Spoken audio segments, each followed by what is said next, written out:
Estás escuchando El Descampado.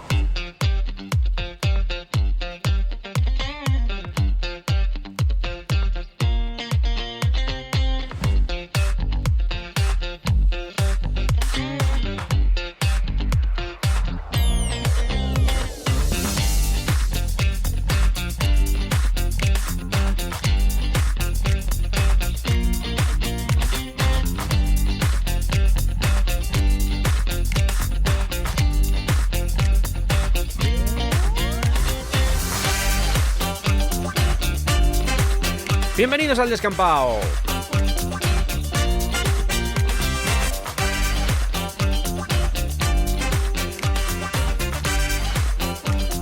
Seguimos con estos especiales dedicados al Batman de 1989 y seguimos con música. Vale. Después de contarte todo lo relacionado con la banda sonora de Danny Elfman, hoy toca hablar del genio de Minneapolis, de Prince. Ay. Tengo que reconocer que este álbum, el de Batman, es un disco que tenía un poco, no voy a utilizar la palabra denostado, pero sí al menos apartado, olvidado. Y gracias a estos episodios he regresado a él y me he llevado una grata sorpresa. Ay. Esto en el fondo encierra un mensaje mucho más profundo de lo que a priori puede parecer, porque demuestra que evolucionamos como oyentes. Es muy posible que un disco que no te pataba hace años ahora lo haga, y viceversa. Igual una canción que te gustaba mucho ha perdido parte de esa magia. Y esto es fascinante porque el arte per se, y disculpa que me ponga de repente aquí a hacer digresiones filosóficas, pero creo que esto es importante. Te pongo reverb. Vale. Venga. El arte per se tiene la capacidad de quedar congelado en el tiempo, no solo cuando se crea, sino cuando se llega a él por primera vez. Muy bien. Deja una impronta en nuestro corazón. Y lo bonito es que a través de los diferentes acercamientos a una obra que tenemos durante nuestra vida, le vamos dando un significado que, al igual que nosotros, varía con el paso del tiempo. ¡Bravo! Es algo muy curioso, sea como sea, y ya digo, tampoco tengo ánimo de entrar en digresiones filosóficas sobre el arte. Que tampoco pasaría nada. Ya dejé caer en el anterior capítulo algunos temas relacionados con Prince, esa balumba de locuras que quería llevar a cabo el equipo de producción hasta que se dieron cuenta de que Uy, esto va a costar mucho, ¿eh? Esto no va a poder ser. hoy me voy a centrar en el proceso creativo de un genio y también en contar la historia de cómo un señor acaba haciendo una banda sonora sin ser exactamente una banda sonora. Yo creo que frisa más el álbum conceptual que una banda sonora al uso. ¿Quieres saber más de esa historia? Pues ya sabes, quédate aquí conmigo que te la voy a contar en breve. Uy, mírale, como... Uy. Arriba las nalgas. Para grabar esta entrega me he venido al Iceberg Lounge de Gotham, que me han dicho que el dueño es el Pingüino, pero oye, está ahora mismo encerrado en el asilo de Arkham, no he tenido ningún problema, me permiten grabar. Así que hoy de nuevo voy a ser la única voz que te acompañe. Bueno, y estoy también yo, ¿eh? Bueno, y él, el capitán Pleonasmo, ¿no? No, Era el... soy el capitán Polisindeton. Ah. Y bueno, y claro, y tengo un uso reiterado de conjunciones, y es lo que pasa, Puede ser. y es así, y claro. Y Pero sí, vete muchas conjunciones, aunque no pegue, ¿no? hago Es- lo que puedo. Casi prefería al capitán Pleonasmo, Es ¿eh? que esta semana me toca Polisindeton. Ah, y la que viene, ¿qué toca? Pues estoy entre Retruécano y Jalambur. Que Vale. Jalambur no sé lo que es, pero me hace gracia el nombre. Vale, bueno, pero hoy es Polisindeton, ¿no? Y sí. Vale. Bueno, ¿algo más? ¿Quieres decir algo más o...? Bueno, que sigo siendo muy fan de usted, Estupendo. Mejor así. pero ándese con cuidado. Y. Ah. Por decir una conjunción, o sea. Bueno, ¿no tiene canción? Pues claro que no. Ah, sí, tengo, sí. Mira, no sé ni por qué pregunto.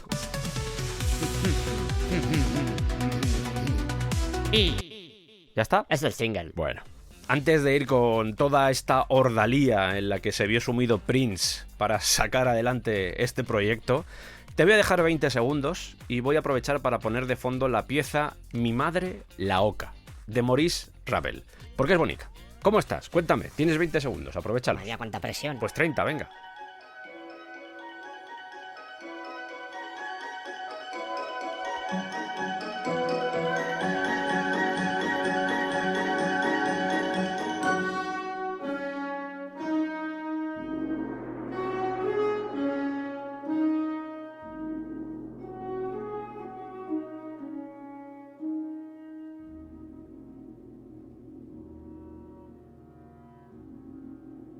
Ya sabes que tengo un Patreon en el que subo un montón de cosas. La verdad es que si te haces miembro ahora mismo vas a poder disfrutar de muchas horas de contenido, desde análisis de películas, plano por plano, diseccionando el guión, la música, la fotografía, a monográficos sobre música. Además te cuento cómo se hace un descampado, tienes acceso anticipado a todos los episodios.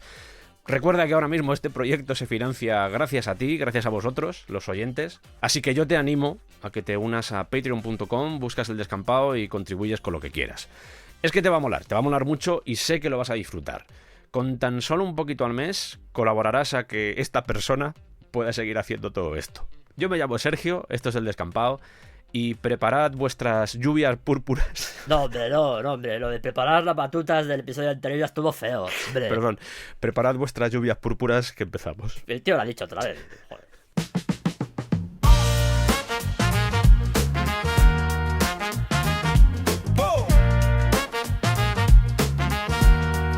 Arriba las nalgas.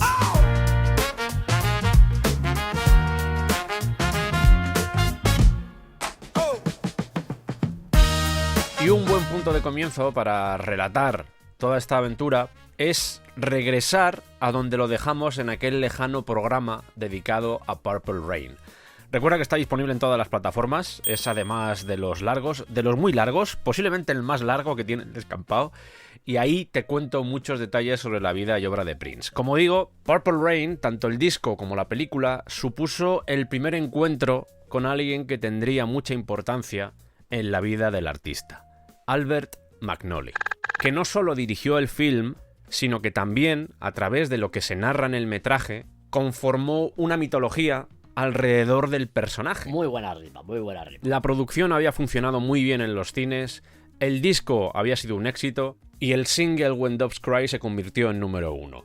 El universo de Purple Rain había superado cualquier expectativa, pero a partir de ahí se inicia un cambio de época para Prince, porque tras Purple Rain edita Around the World in a Day, de 1985, y dirige el vídeo de Raspberry Beret, que es como el gran éxito de ese álbum. Como curiosidad, Pat Smear, que es el guitarrista de los Foo Fighters, sale en ese vídeo. Pat Smear sale hasta en Howard el Pato, pero bueno, esa es otra historia, ¿vale?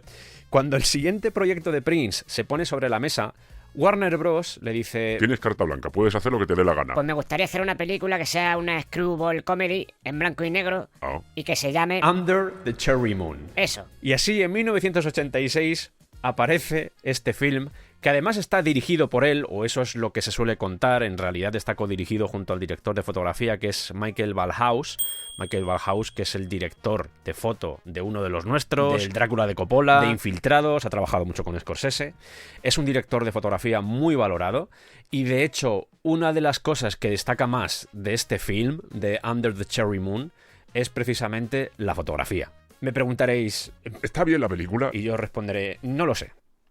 Pues vale. Es una producción muy peculiar porque en el caso de Purple Rain, Prince, dentro de lo que cabe, está en personaje, es el mismo, es músico.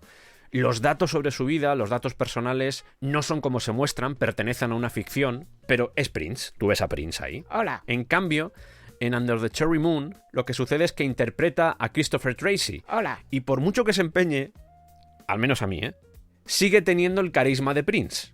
Estás viendo todo el rato a Prince actuando. Y a mí me resulta muy raro. Aún así, yo, como siempre, te recomiendo que tires de empirismo y que pruebes a ver la película. Tiene cosas chulas, no voy a negarlo. Y como mínimo, la banda sonora, que es Parade, es una maravilla. Es de mis discos favoritos de Prince. Under the Cherry Moon no funciona tan bien como Purple Rain, como es obvio, aunque el disco, sin llegar a esas cotas, vende bastante bien.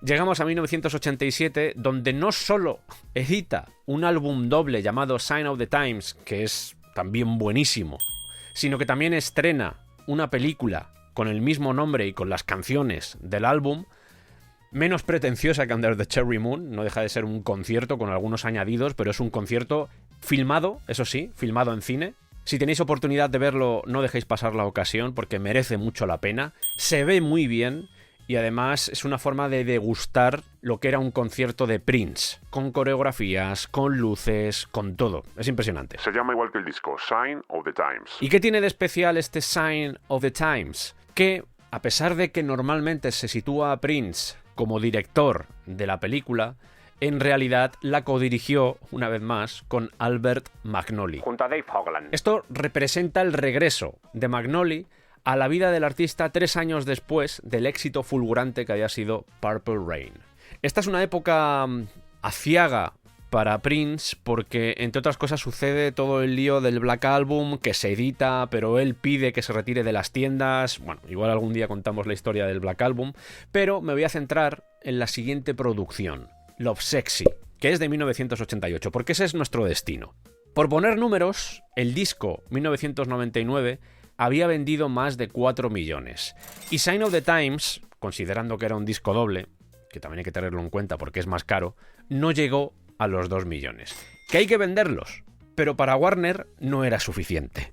No está muy claro si fue a petición de Robert Cavallo, que era uno de los managers, no me estoy inventando el nombre, del propio Prince o de la discográfica, pero se ponen en contacto con Albert Magnoli para que realice un documental alrededor del artista. La idea es que muestre la forma de trabajar de Prince, cómo es él en su vida diaria, y Magnoli lo que descubre es que Prince está viviendo por encima de sus posibilidades y que existe un peligro real de bancarrota.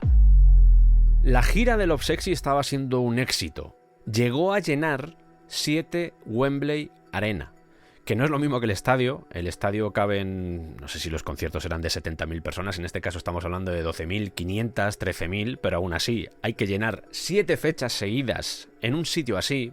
Pero a pesar de ello, el tour se estaba desangrando por todos los lados. Curiosamente más los conciertos que se realizaron en Estados Unidos que los europeos.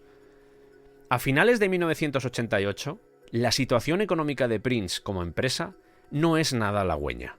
Y para más INRI, todavía quedaban 8 conciertos en Japón que se iban a realizar en febrero de 1989. Si eso sucedía, había altas posibilidades de que todo se viniera abajo. Madre mía, cae la mate con todo. Joder. Yo os recomiendo de nuevo que busquéis conciertos de esa gira porque están en YouTube, son fáciles de encontrar, y la logística es brutal. Es un escenario que funciona a 360 grados, está rodeado de gente, con una producción escénica salvaje y que evidenciaba 2 cosas. En primer lugar, la concepción que tenía Prince de lo que tenía que ser un espectáculo. Creo que compartía esa visión con gente como Madonna o con Michael Jackson. Si veis shows de esa época os daréis cuenta de todos esos puntos de conexión entre estos músicos, entre estos artistas. Pero también revelaba que no tenía a nadie alrededor que le dijera: Prince, no nos podemos flipar tanto porque entonces Nos vamos a la mierda. Y es más, aun dando por hecho que el propio Prince tenía conocimiento de ello, él no era consciente de lo mal que estaba todo porque deduzco, a través de las palabras de la gente que lo rodeaba, que él no sabía que la sombra de la bancarrota estaba cerniéndose sobre él. Así que, ¿qué hace? Pues echa a todo el mundo, echa a los managers, porque tenía varios, ¡A la mierda! y dice: pues mira, vamos a hacer 2 cosas. Me estoy planteando cancelar la gira por Japón. Todo el mundo: no.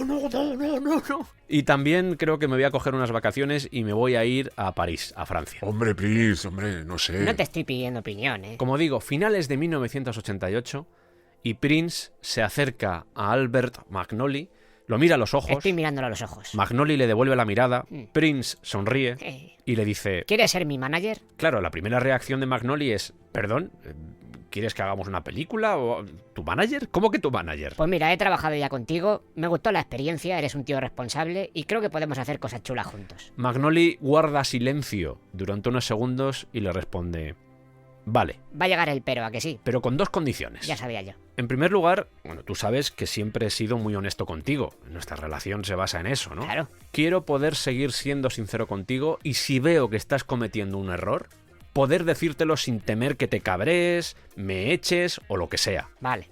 ¿Y la segunda? La segunda es que yo puedo realizar las labores de manager, gestionando más o menos tu carrera, pero yo quiero poder seguir dedicándome a lo que me gusta, que es a hacer películas, a trabajar en el cine. Esto podría suponer un problema y Prince contestó... No, déjame contestar, Vale, déjame vale. contestar. No, no es un problema. Vale. Tras acordar esos 2 puntos, Magnoli se pone manos a la obra y se encuentra un demonche financiero, mucho peor de lo que había imaginado. ¿Cuál sería el plan?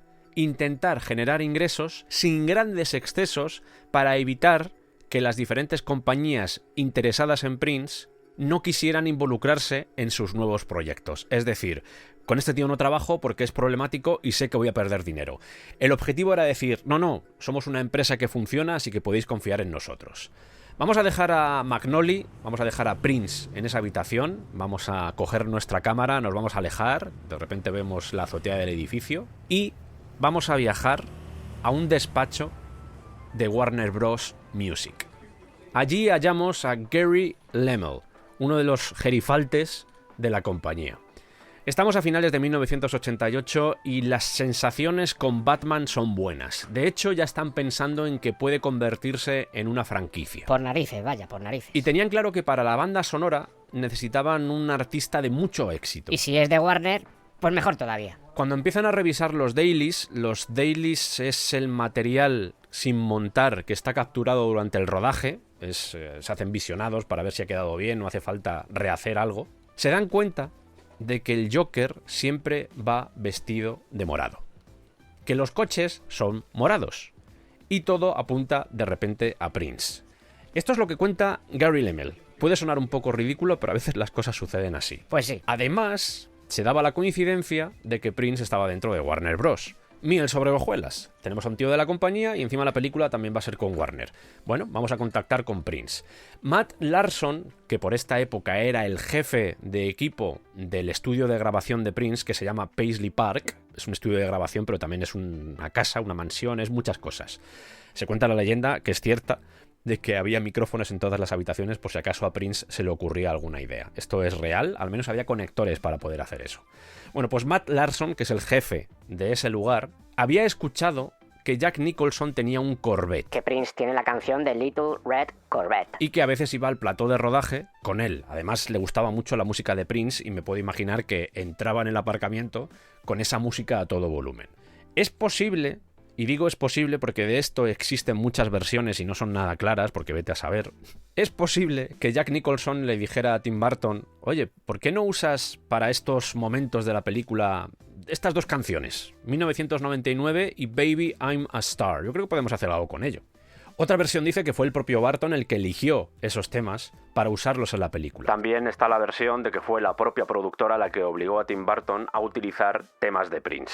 En este caso, ya digo, fue 1999 y Baby I'm a Star. Ambas aparecían en escenas en las que el Joker era el protagonista. Luego os decimos cuáles. Y a alguien se le ocurre la idea. Bueno, si vamos a utilizar dos canciones de Prince, ¿por qué no le decimos a Prince que grabe dos canciones nuevas y así las podemos utilizar en la banda sonora? O un disco entero. Y mejor aún, ¿El qué? ¿y si lo ponemos a colaborar con alguien? ¿Con Michael Jackson, por ejemplo? Venga, esta parte de la historia ya la conoces porque es esa locura que querían hacer alrededor de George Michael, Michael Jackson y Prince. Que no tenía mucho sentido por muchos motivos. Voy a ahondar un poco en ellos. Adelante. Esto de las colaboraciones era bastante común en la época, depende de la magnitud que tuviera el artista, porque no es lo mismo, sin desmerecer ni mucho menos, la labor de Berlín, que podía suceder, por ejemplo, en Top Gun, o incluso Michael Sembello en Flashdance con Michael Jackson. Michael Jackson gozaba de una importancia en esta época ¡bestial! Se suele establecer el inicio de todo este proceso de incluir canciones que funcionasen bien en la radio como reclamo para que la gente fuera al cine en Fiebre del sábado noche.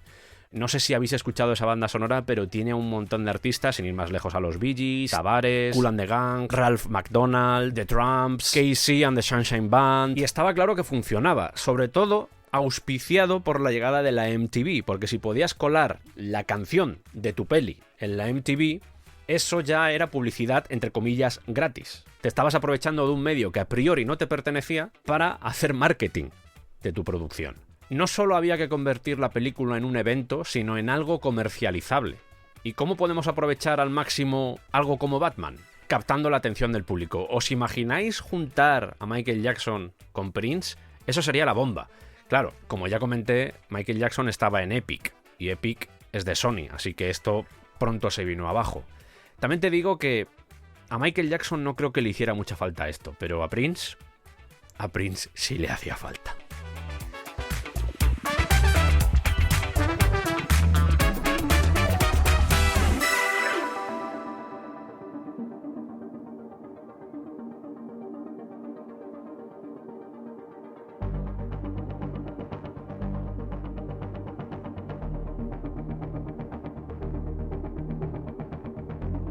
Magnoli recibe una llamada de Mark Canton, que es el jefe de producción de Warner Bros. Y le dice, mira, estamos en producción con una película de Batman, Sí. y estábamos pensando que tal vez Prince podría estar interesado en incluir un par de canciones en la banda sonora. Magnoli le dice, Déjame que lo confirme, pero yo creo que es un sí, ¿eh? Yo creo que es un sí. esta conversación tiene lugar en diciembre de 1988. Y va a suponer un cambio de rumbo muy importante en la carrera del artista, en la carrera de Prince, porque se hallaba en este momento en una encrucijada.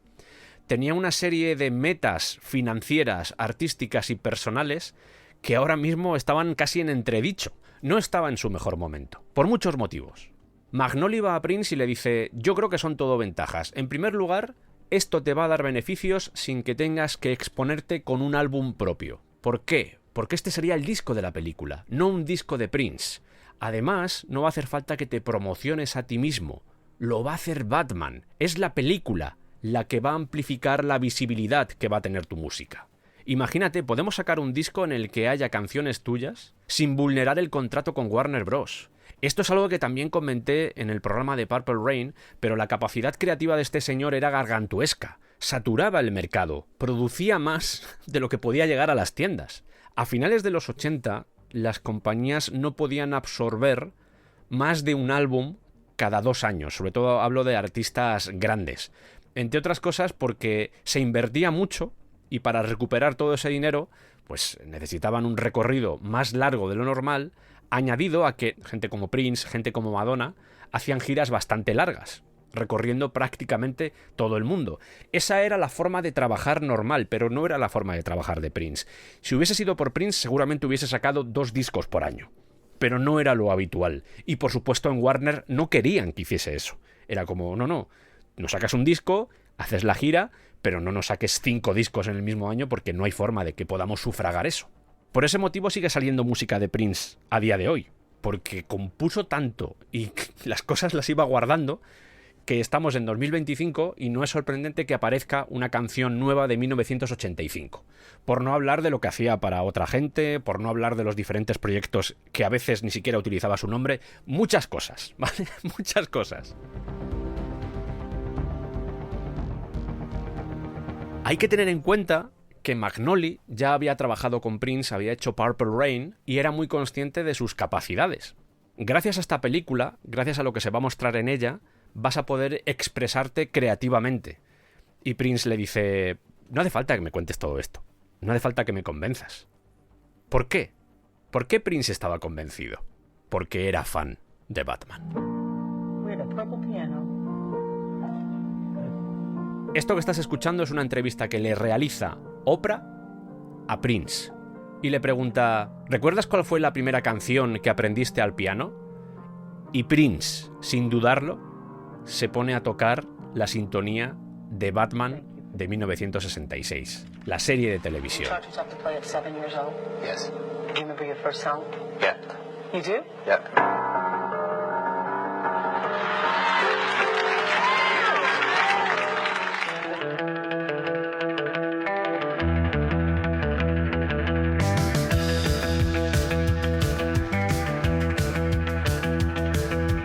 Contaba con tan solo 6 años cuando se estrena esta serie y 10 años cuando terminó. Y desde entonces se había convertido en un fan del personaje. Si esto lo salpimentamos con esa guerra, ese conflicto de dualidades que siempre había rodeado a Prince, si era blanco, si era negro, si era heterosexual, si era homosexual, si era un hombre, si era una mujer, si era sagrado, si era profano, si era bueno, si era malo, lo que se contaba en Batman, sabiendo que el personaje, el mayor, la némesis, iba a ser el Joker, él tenía claro que a través de ese enfrentamiento, de ese choque de personalidades, de opuestos, podía salir algo muy interesante.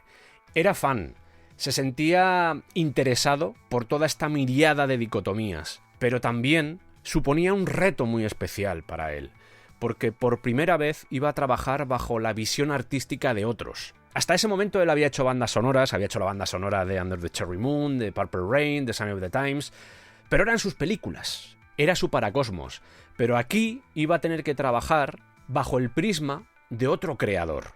Era un reto, y por si esto fuera poco, era consciente de que desde hace años venía editando un disco que sonaba diferente al anterior. Siempre estaba renovándose, siempre estaba introduciendo sonidos nuevos, siempre estaba dejándose llevar por lo que sonaba en el momento, lo recogía, lo absorbía y lo transformaba en otra cosa.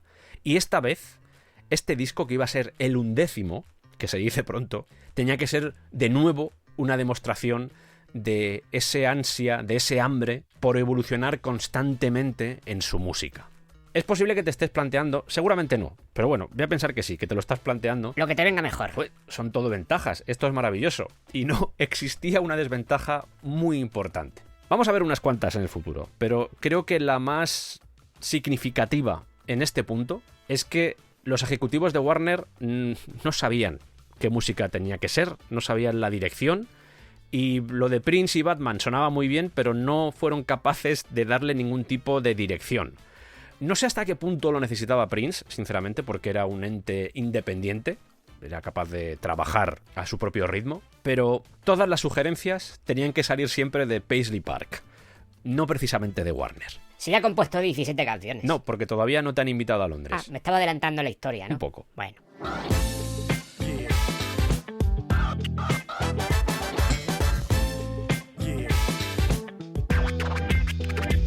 Mark Canton, que recuerdo que era el jefe de Warner Bros., la división de cine, no la división de música, está en Londres y le pide a Prince que vaya a visitar los sets para ver si así aflora algo de inspiración. Ya tengo compuestas 17 canciones. Todavía no. Bueno. Y un 21 de enero de 1989, recordad que la gira por Japón era en febrero, un 21 de enero se presentan Prince y Magnoli en los Pinewood Studios de Inglaterra.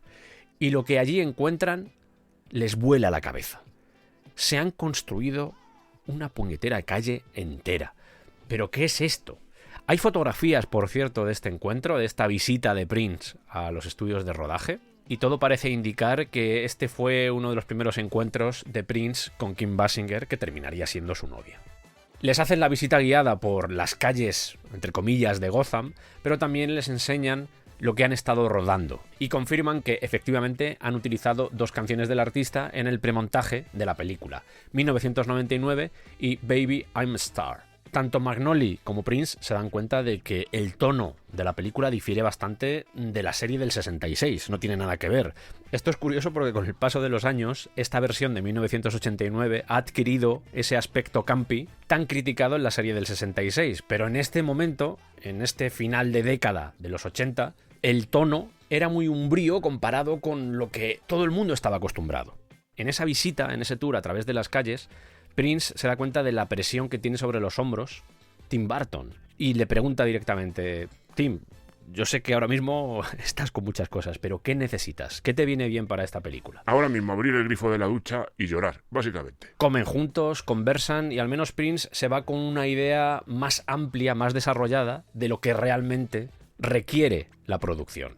Mark Canton llega a decir que en la cena que tuvo lugar ese mismo día, Prince ya tenía 3 canciones en la cabeza. O 17. Está tan excitado con este proyecto, y creo que la palabra en este caso es correcta, está tan embriagado por el universo de Batman, que se plantea cancelar la gira por Japón, y Magnoli le dice: hombre, no, no canceles eso. Ahora que estamos solucionando cosas, al menos vamos a intentar equilibrar un poco nuestras cuentas. Vale. Por este motivo, esas 8 actuaciones que tenía en el país nipón tienen lugar del 1 al 13 de febrero. Y estoy siendo lo más preciso que puedo con el tema de las fechas, porque va a ser muy importante, sobre todo para que veáis el proceso de creación de este tío. Ay. Regresa de la gira, se mete en Paisley Park y comienza a trabajar en lo que va a ser el disco de Batman. Hola, soy el Sergio que está editando y quiero hacer un alto en el camino porque no está del todo claro si al principio iban a ser solo 2 canciones, si directamente iba a ser un disco.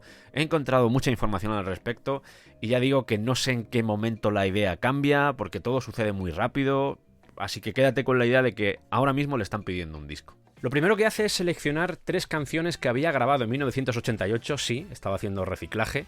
La primera de ellas es Electric Chair, la segunda Scandalous y la tercera Vicky Waiting, que originalmente era Anna Waiting, por su novia de aquella época, que era Anna Fantastic. No voy a entrar en el tema de las novias de Prince, porque eso tiene tela. eran muchas, pero sí la mayoría confirma que era una persona muy entregada, muy cariñosa y me da la sensación que muy apasionada al principio, pero que se desapasionaba rápidamente. El hecho de que McNally fuera director de cine también ayudó mucho a que todo esto se pudiera poner en marcha, porque tenía no solo la experiencia como director, sino también el conocimiento de la personalidad del artista, y de esa manera podía encontrar una forma armoniosa de incorporar todo este material a una película que, a diferencia de proyectos anteriores, no iba a girar en torno a Prince, sino que Prince tenía que girar en torno a la idea de esa película. Él menciona que los compositores de música para cine están capacitados para componer según el encuadre y también saben cómo armonizar su creatividad, que me gusta mucho como lo dice, armonizar su creatividad con la visión del director. Él sabía que Prince no tenía la técnica para escribir una banda sonora y tampoco estaba muy seguro de si iba a ser capaz de interactuar con un director cuando le pidiera algo. Es que Prince es Prince. Prince es Prince. De esta forma llegó a una conclusión. Cuando se reúne con Tim Burton le dice, bueno, estamos de igual a igual, tú eres cineasta, yo soy cineasta, no quieres hacer 12 canciones en esta película, 12 canciones de Prince, no tiene sentido. Tú tienes a Danny Elfman que está haciendo la banda sonora. Y Tim Burton le contesta, efectivamente, no tengo sitio para meter tantas canciones de Prince. Vale, vamos a hacer una cosa, dice Albert McNally. Vamos a llamar a Danny, hacemos una reunión entre los tres y a ver qué sacamos de ahí. En esa llamada, Danny Elfman confirma que la banda sonora va a ser muy bestia, muy grande, muy épica, muy oscura, y que la música de Prince no acaba de cuajar. Esto confirma en cierto modo también lo que cuenta Danny Elfman, de que hay un momento en el que le dicen, oye, tenéis que trabajar juntos, y Elfman dice, no, yo quiero hacer mi mierda, a mí no me metáis en estas historias. Me imagino que sería más o menos por este punto, me imagino. Y a McNally se le ocurre la gran idea. Esta es la gran idea. ¿Por qué el álbum de Batman que va a sacar Prince, en vez de ser la banda sonora, por qué no está inspirado por la película? Así Danny puede hacer su trabajo sin ningún tipo de óbices y el artista al que yo represento que vea la película y a través de ese visionado a ver qué canciones salen, a ver qué se le ocurre. ¿Os parece? Así conseguimos todos lo que queremos. Burton está de acuerdo, Danny Elfman está de acuerdo también y McNally añade, no hace falta que uséis todas esas canciones en el film, escoged las que encajen mejor. Tú, Tim Burton, vas a tener la última decisión de lo que va y lo que no va. Somos conscientes de que habéis utilizado 2 canciones ya. Se trataría, si queréis, de sustituir esas 2 por el nuevo material que se le ocurra a Prince. Tim Burton acepta y todo se pone en marcha. Esta negociación sin McNally, creo sinceramente que hubiera tenido otro color totalmente diferente. Porque él se ponía en el papel, él empatizaba con Tim Burton y decía, yo, si fuera director, no me gustaría que me obligaran a meter cosas. Todos ganamos, todos son ventajas y ahora Prince, te toca hacer tu trabajo.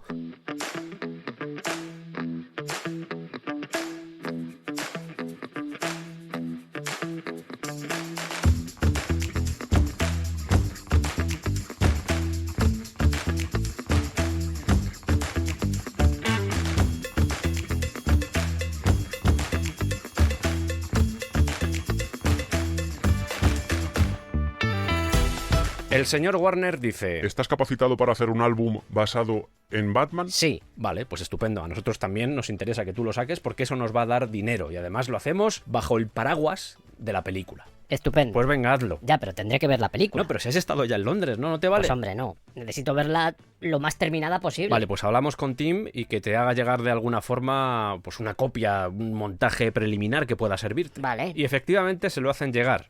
Se lo hace llegar el propio Tim Burton, que viaja a Minneapolis al estudio y ve la película junto a Prince y McNally. Esto no es el corte final ni mucho menos, pero yo confío en vosotros. Te puedes quedar la cinta, porque le dan una cinta, me imagino que VHS, por la época que es. Espero que no la copiéis o la pirateéis, porque ahora mismo esta cinta se paga muy bien. Y no me gustaría que vosotros revelaseis el gran misterio que se oculta detrás de esta producción. Ningún problema. A propósito de esto, leí una entrevista a Larson, el que era el jefe de Paisley Park en esta época, y menciona que básicamente recibían esos dailies por FedEx cada día, desde Inglaterra. Aquí podemos creer la versión de Tim Burton, que es más la versión de McNally o la versión de Larson. Sea como sea, tenían una copia del film para poder trabajar con él. Sobre esto, Ana Fantastic García, que era la novia que tenía en esta época, la he mencionado antes, indica que reproducían la película en la pantalla del estudio y a partir de ahí se ponía a intentar crear una especie de banda sonora y que se lo pasaban muy bien haciéndolo.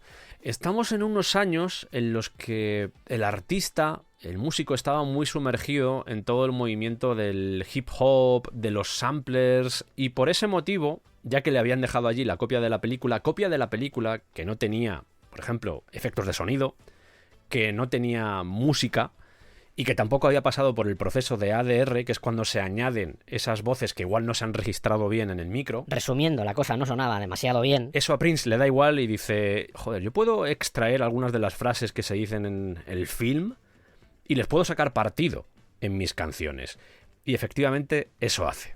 Todas las referencias que aparecen en el disco están sacadas de esa copia. Por eso no suenan tan bien como en la película, porque no están tratadas, no hay ecualización, no hay limpieza, es tal cual se rodó, sin Foley y sin nada. Gentlemen, let's broaden our minds. Lawrence? Notáis que se escucha un poco sucio todo, ¿no?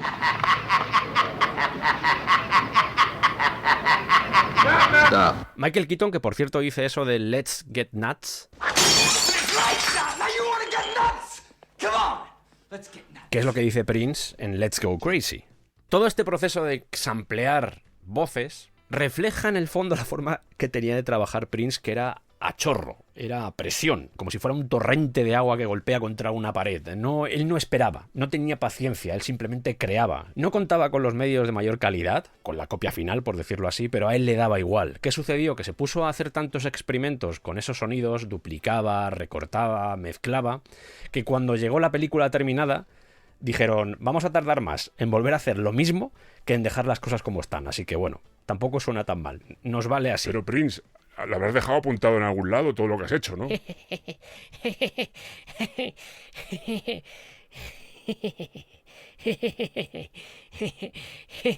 No.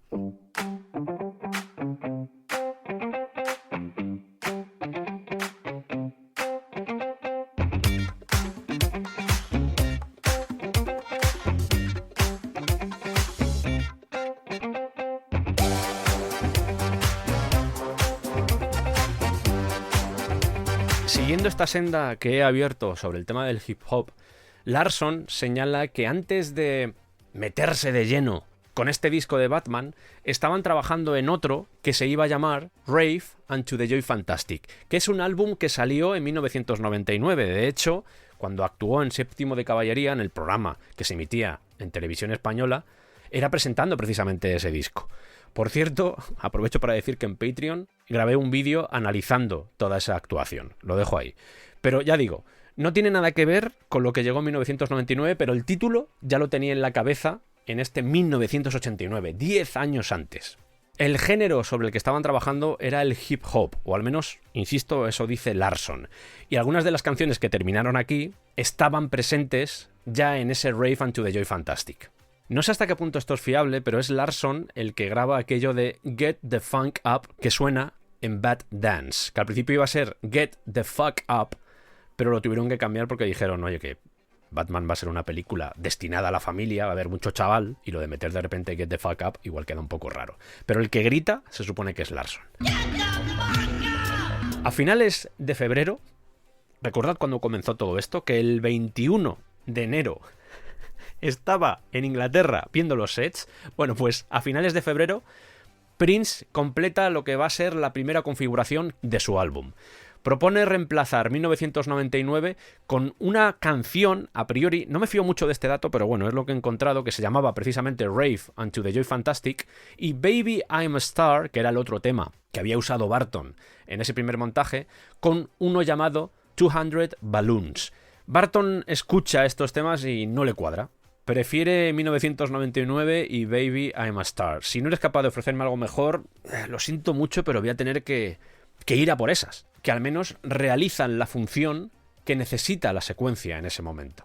Prince se pone a crear más temas y encuentra una nueva configuración en marzo. Cuando hablamos de configuraciones es qué canciones van a entrar en ese disco y cuáles no, porque, como he dicho, Prince tenía una capacidad explosiva de creación y se juntó con muchas canciones y había que elegir.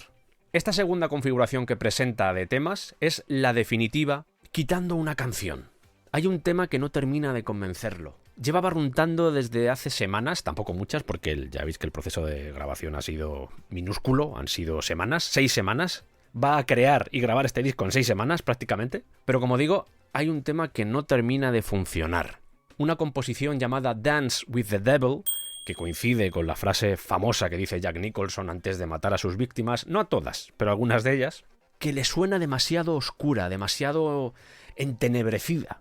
Nunca se editó oficialmente, pero se puede encontrar en YouTube, pero se da cuenta de que que tiene que buscar otra cosa. Y esa otra cosa se va a llamar Bad Dance. Esta no es, ¿no? No. Digo, no me suena. No, simplemente quedaba bien ahora. Ah, vale. Bueno, no está mal. No hace falta que hable todo el rato, Hombre, es bailable, ¿eh? Sí, lo es. Sí. Un día McNally llega por la mañana a la oficina, que estaba en Paisley Park, y se da cuenta de que Prince justo está saliendo. Se percibe el cansancio en el rostro, pero al mismo tiempo se atisba una señal de satisfacción. Lleva trabajando toda la noche en una idea que es una canción que es más larga de lo habitual, son 6 minutos. No está muy seguro de que se pueda utilizar en el disco, pero bueno, la ha dejado, está en el estudio, así que pásate por ahí, escúchala y ya me dirás mañana si crees que la podemos meter en el álbum o si crees que puede valer para algo, porque no estoy del todo seguro. Ah, y por cierto, tienes que pagar las horas extras a la gente que ha estado trabajando esta noche. Esto es real, ¿eh? Cuando se despierta Prince, llama a McNally y le dice, bueno, ¿lo has podido escuchar? Dime, ¿qué opinas de eso? Y McNally le contesta, no solo me gusta, sino que creo que podría ser el primer single del disco. Y Prince no da crédito. En serio, no creo. Ni siquiera es una canción. Es muy larga. No puede ser un single. No la van a poner en las radios. Es una especie de experimento que me ha salido así. No tiene mucho sentido. Y McNally dice... ¡Que no, madre mía! ¡Te digo yo a ti que sí! Prince se preocupa. Oye, ¿quieres que la edite? ¿Quieres que la cambie un poco? 6 minutos es demasiado largo. Y el director responde... Bueno, si quieres hacer una versión que dure la mitad, está bien, pero yo voy a ir a por la versión larga. Me voy a reunir con Warner Bros. Y voy a hacer todo lo posible para que se apruebe esta versión de 6 minutos, que además va a ir acompañada de un vídeo que yo voy a dirigirte. ¿Te parece bien? Me parece estupendo. Venga. Venga. McNally vuela hacia Los Ángeles, se sienta con Mark Canton y su equipo y le dice... Tenemos esto, es un tema de 6 minutos y lo queremos sacar como primer single. No, 6 minutos, esto es muy largo. Funcionó con Bohemian Rhapsody, pero esto es otra cosa. No. Además suena un poco extraño, ¿no? Veo que hay muchos samplers y muchas cositas. Sí, pero es que vosotros estáis escuchándola como si fuera una canción. Se crea un murmullo en la sala, nadie entiende muy bien qué quiere decir, pero ¿cómo que no es una canción? No, contesta McNally. No es una canción. La vamos a anunciar como si fuera un evento. Como si fuera casi una película, un anuncio, por llamarlo de otra forma, un apéndice de lo que la gente va a ver en el cine.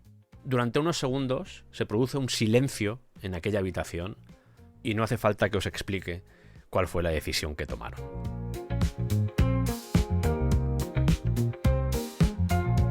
A mí siempre me ha funcionado como un anuncio de la película. Yo recuerdo cuando era pequeño, todavía la película no había llegado a las salas de cine, pero sí estábamos viendo este vídeo musical.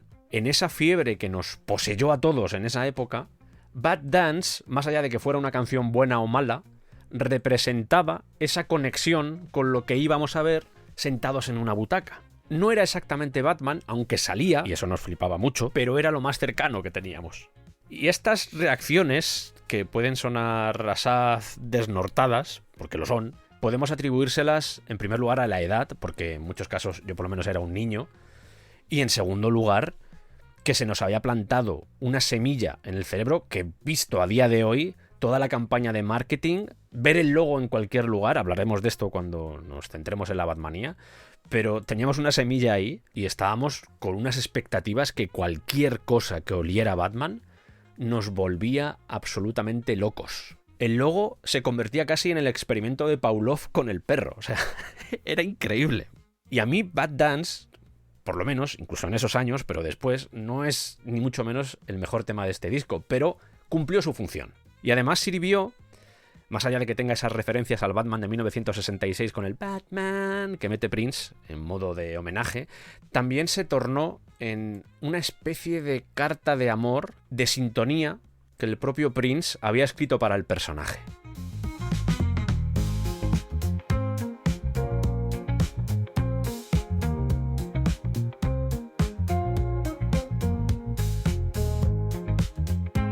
Se supone que Santi estaba haciendo recados. Voy a aprovechar un momento y lo llamo, a ver qué pasa. No sé dónde estará, igual está a sus cosas y ni me lo coge. Pero bueno, vamos a ver si hay suerte.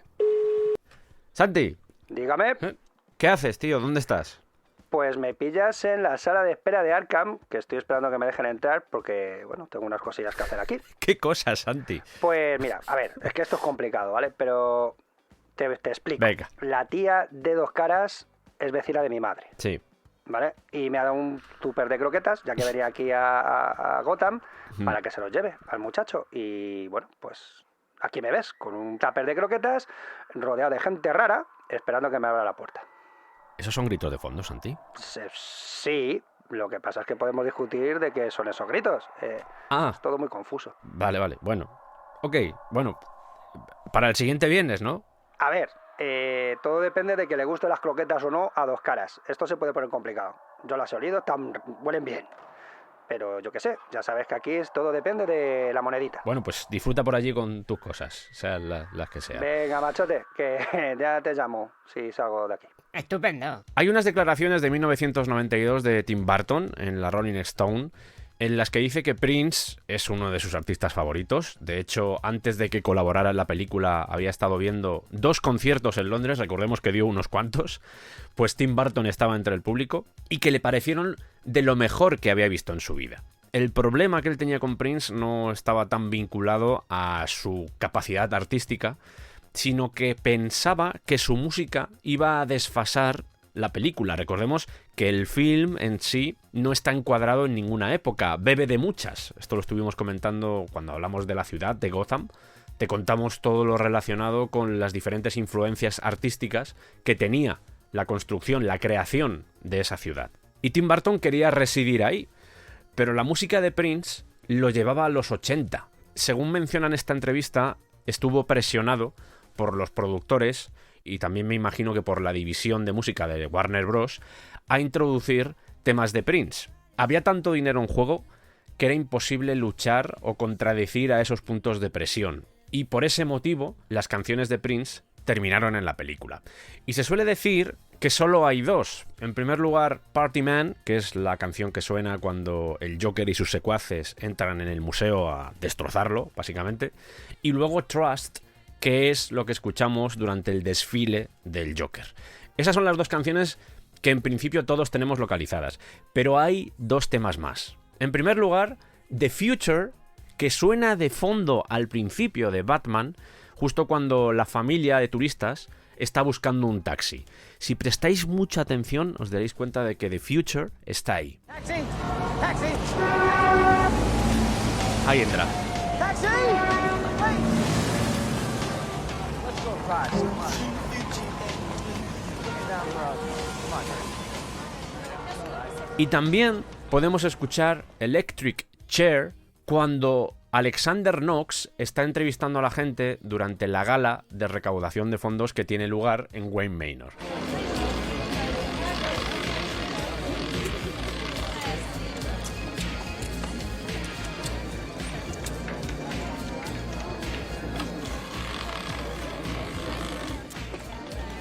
Prince, cuando se pone a construir lo que va a ser el concepto del disco, porque como he dicho, no es que sea una banda sonora, sino que simplemente él se puso la película y eso le sugería cosas, cuando Prince se pone a intentar elaborar una historia alrededor de lo que está viendo, intenta respaldar cada canción con un personaje de la película. Así al menos aparece en los créditos del disco, porque por ejemplo The Future y Scandalous, él las vincula a Batman. En el caso, por ejemplo, de The Arms of Orion sería a Vicky y a Bruce, a su relación, por eso, de hecho, es un dueto entre un hombre y una mujer. Vicky Waiting, que sería a Bruce, y Lemon Crush a Vicky. También hay canciones para el Joker, que serían Electric Chair, Party Man y Trust. Y la última, que sería Bad Dance, que está atribuida a diferentes personajes, incluyendo el alter ego que creó a partir de aquí, que tampoco duró mucho, pero al menos durante la película sí tuvo su funcionamiento, que es Gemini. Gemini es, Yo creo que todos recordamos el vídeo del Bad Dance, pero sabéis que se hizo una especie de 2 caras, utilizando la cara del Joker, el rostro del Joker con ese maquillaje, y la otra mitad de la cara era Prince. Pues ese personaje, ese alter ego, era Gemini. Y esto es importante porque para Prince el look que tenía cuando editaba un disco y cuando hacía una gira era muy importante. Si repasamos cómo fue evolucionando su forma de vestir o su forma de mostrarse desde los primeros discos hasta, por ejemplo, hay un viaje tremendo. O sea, desde la ropa sobrecargada, barroca, ampulosa, que portaba, por ejemplo, en Purple Rain, eso lo comparamos con, por ejemplo, los tangas que usaba al principio en la época del Dirty Mind, por ejemplo. De hecho, podéis buscar la portada. Pues digamos que han pasado muchas cosas. Si nos vamos a finales de los 80, nos damos cuenta de que, por ejemplo, en la gira del Love Sexy, más allá de lo que es la portada en sí, llevaba esas ropas elaboradas con pañuelos, con seda, y a partir de aquí va a optar por una versión más oscura, ropa negra, tirando también del púrpura, obviamente, que eso siempre estaba ahí. Incluso el pelo dejó de tener esos rizos tan característicos de su etapa anterior. Ya digo que lo de examinar, lo de evaluar todo el proceso por el que se fue moviendo Prince a lo largo de los años hasta el final de sus días es increíble, los cambios de looks y cómo eso se reflejaba también en la música. Si quería optar por una vía más clásica, se ponía más elegante, se ponía trajes. Si quería optar por una vía más rompedora, que es por ejemplo lo que hizo en los 80, ahí, o sea, había unas mezclas, religaba todo lo que había en esos años y creaba algo nuevo y algo que obviamente pues era muy provocador, en definitiva lo que a él le gustaba, provocar a la gente. Vamos con las canciones. Venga.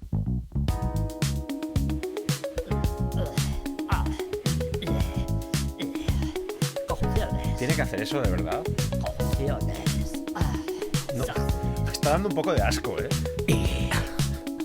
En este álbum Prince toca la mayoría de los instrumentos. Voy con el listado porque es amplio. Este señor tocaba muchas cosas. En primer lugar, la mayoría de las voces son de Prince. Todas las guitarras eléctricas, todos los bajos, cajas de ritmos, como por ejemplo el Lean Drum o el Lean LM1, una batería electrónica como era la Simmons SDSV, y luego he flipado bastante con la cantidad de samplers, de sampleadores. En realidad eran como sintetizadores en los que a veces incluso metías un disquete, un floppy disk, y trabajabas desde ahí. El Dynacord ADD1, el EMU Emax, el EMU Emulator. ¿Veis que todo parece que suena igual, ¿no? Emulator, emular, pues es. Madre mía. El Ensoniq EPS, que era otro sampler. Y luego ya pasamos a los teclados. El Fairlight CM1, que era un sintetizador que también podía ser utilizado como sampler. El Roland D50, esto ya es un sintetizador. Aquí ya dejamos de lado los samplers. Este Roland D50 es uno de los grandes clásicos. Lo podéis encontrar en discos de Sting, de Michael Jackson, incluso de Enya. Esto parece lo que suena en Bad Dance, por ejemplo. Si cambiamos... O por ejemplo... Es un poco el sonido de los 80. Y si queréis ir todavía más allá en su uso, Jean-Michel Jarre, los Pet Shop Boys o incluso Tangerine Dream son algunos de sus usuarios más comunes. También toca el piano, que no tengo localizado cuál es, no sé qué marca será, no sé si será un Yamaha, un Steinway, no tengo ni idea. Y luego un piano eléctrico Wurlitzer. No sé si fue en el especial de Pink Floyd en el que os hice la comparación entre un Wurlitzer y un Rhodes. Si no, buscáis entre los episodios musicales y seguramente tendréis esa comparación. También figura un triángulo. Muy bien. Y platillos de dedos, los finger cymbals. He dejado para el final el que tiene mejor nombre posiblemente, que es el Publison Infernal Machine 90. Una unidad de efectos que utilizaban entre otros Quincy Jones y que si tenéis curiosidad lo podéis escuchar al principio de un tema de Radiohead que se llama Everything in its Right Place. Lo que suena en la voz está hecho con esta unidad. He estado mirando precios por curiosidad y me he encontrado franjas de 10.000 a 15.000 euros. Muy económico, muy económico. Está muy bien valorada esta unidad. Hay más instrumentistas a lo largo del disco, tampoco muchos, aunque los iré mencionando a medida que me vaya sumergiendo en cada canción, pero el que toca prácticamente todo, de nuevo, es Prince, que se metía en el estudio y decía: ya si eso me avisáis mañana cuando lleve aquí 3 días grabando sin dormir. Gracias. ¿Pero quiere que la avisemos mañana o que la avisemos dentro de 3 días? Me va a dar igual. La producción de este disco corre a cargo de Prince y tiene 9 canciones. Voy a enumerarlas y así luego será todo más sencillo. The Future, Electric Chair, The Arms of Orion, Party Man, Vicky Waiting, Trust, Lemon Crush, Scandalous y Bad Dance. Mi idea para esta sección, en la que voy a hablar de los diferentes temas, es sobre todo contaros la historia que hay detrás o qué se puede extraer del proceso de grabación. En lo que concierne al análisis musical, lo voy a dejar para Patreon, así este programa tampoco se extiende a 2 horas y media o 2 horas y 40, porque este disco dura 43 minutos, pero también están las caras B y el Scandalous Sex Suite, que son 20 minutazos, porque fue un maxi single. Así que yo te animo que si quieres, cuando comente cada una de estas canciones, busques el tema original en la plataforma que quieras o incluso en el disco, que igual lo tienes en tu poder, y escuches las cosas que he ido mencionando. Y si quieres un análisis más pormenorizado, en Patreon te estaré esperando. Estupendo. Vamos a comenzar por el principio, que sería The Future. Acaba de hacer un pleonasmo, ¿no? Comenzar por el principio. Pues sí. Es una pena que avise al capitán por ese detalle. The Future, un tema compuesto por Prince, hay alguna excepción en este disco, pero por lo general el autor siempre va a ser Prince, grabada en febrero de 1989 y utilizando secciones de un tema suyo que se llamaba Crystal Ball, que todavía no había visto la luz, lo haría bastante más adelante, en concreto un arreglo de orquesta realizado por Claire Fisher.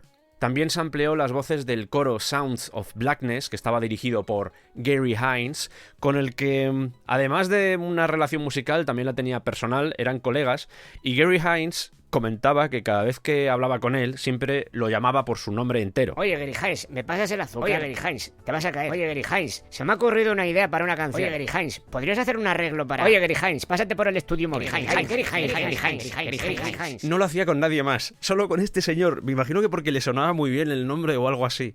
Y comentaba el pobre Gary Hines: hostia, nos conocemos desde hace 40 años y sigue haciendo esta mierda. ¡Basta ya!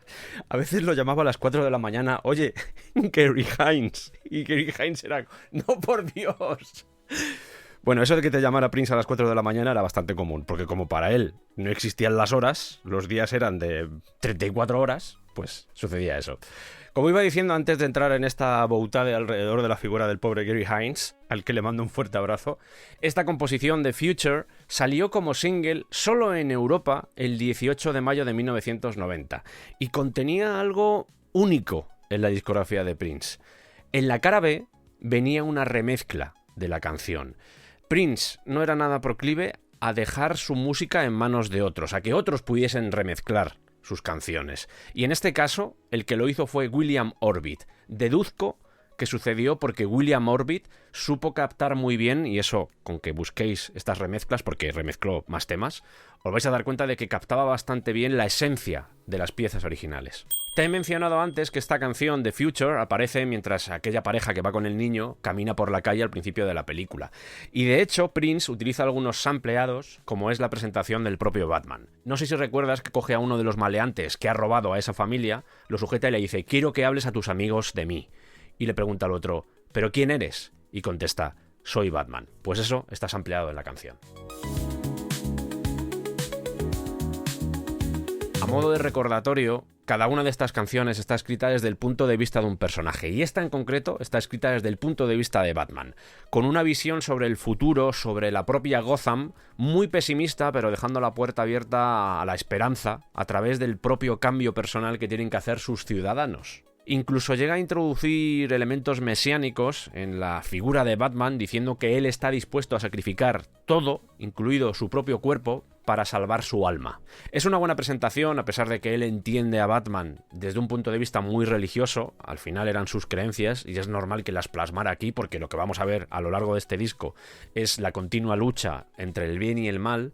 Pero en este caso, en el caso de The Future, por las descripciones que realiza, se ha llegado a aseverar, él no lo reconoció nunca en vida, al menos hasta donde yo sé, pero se ha llegado a aseverar que seguramente parte de la influencia que tuvo a la hora de escribir la letra se basa en una historia personal, un mal viaje con drogas, concretamente con éxtasis. A partir de ahí se produjo un cambio en su vida, en su visión del mundo. De hecho, esta historia está muy unida a la del Black Album, que tiene un programa, tiene un descampado, la historia del Black Album, porque es el descenso a los infiernos de Prince. Me recuerda mucho la historia a la de Mike Oldfield, la experiencia devastadora que tuvo con las drogas. Y al menos en este tema, en The Future, Prince supo extraer muy bien la oscuridad de aquella vivencia tan traumática. Para la grabación y ponte la canción. Nuestra siguiente protagonista es Electric Chair, grabada en julio de 1988, esto es antes de que se iniciara todo este proyecto de Batman, y si miramos lo que aparece en los créditos, el tema se atribuye a el Joker. Nos adentramos en ese mundo fragoso, esa mente perversa, proterva, de este personaje tan extremo, y como estamos hablando de Prince, lo hace a través de la sexualidad. De hecho, el estribillo dice: si un hombre es culpable de lo que pasa por su mente, dame una silla eléctrica por todos mis futuros crímenes. ¿Qué? Esto es lo que dice la teoría, pero en realidad esta canción se compuso antes de que entrara en el proyecto de Batman, por lo que dudo mucho que estuviera escribiendo la letra pensando en el Joker. De hecho, la canción va más de lo que te voy a decir a continuación. Prince vivía en una batalla continua consigo mismo, es algo que plasmaba en sus canciones, incluso también en su vida, y a pesar de que a veces se dejaba llevar por las pulsiones propias de la lujuria, siempre dejaba un hueco para la redención. En el caso que nos ocupa, el caso de Electric Chair, está dispuesto a rechazarlo todo, a dejar todo, por el amor, que es un poco lo que hace su personaje en Under the Cherry Moon. No os voy a contar aquí todas las cuitas por las que tiene que atravesar este señor, o el personaje, durante el film, pero digamos que se basa mucho en eso, en dejar todo por la persona a la que quieres. Esto me abre una puerta a la forma en la que el músico se relacionaba con las mujeres, porque él tenía muchos amantes, tuvo muchas novias, pero creo que la verdadera amante, la verdadera mujer, la verdadera esposa de Prince en su vida fue la música, y lo sacrificó absolutamente todo por ella. Lees la biografía, lees cómo veía el mundo y te das cuenta de que este señor vivía para, por y con la música. Se nutría de ella y necesitaba crear para poder respirar. Tenéis una versión de esta canción maravillosa, grabada el 24 de septiembre de 1989. Interpretó esta canción en el Saturday Night Live. Debería haber tocado Party Man, que era la que estaban promocionando en ese momento, pero decidió tocar esta y es una maravilla. Buscad el vídeo porque os va a encantar. Ladies and gentlemen, Prince.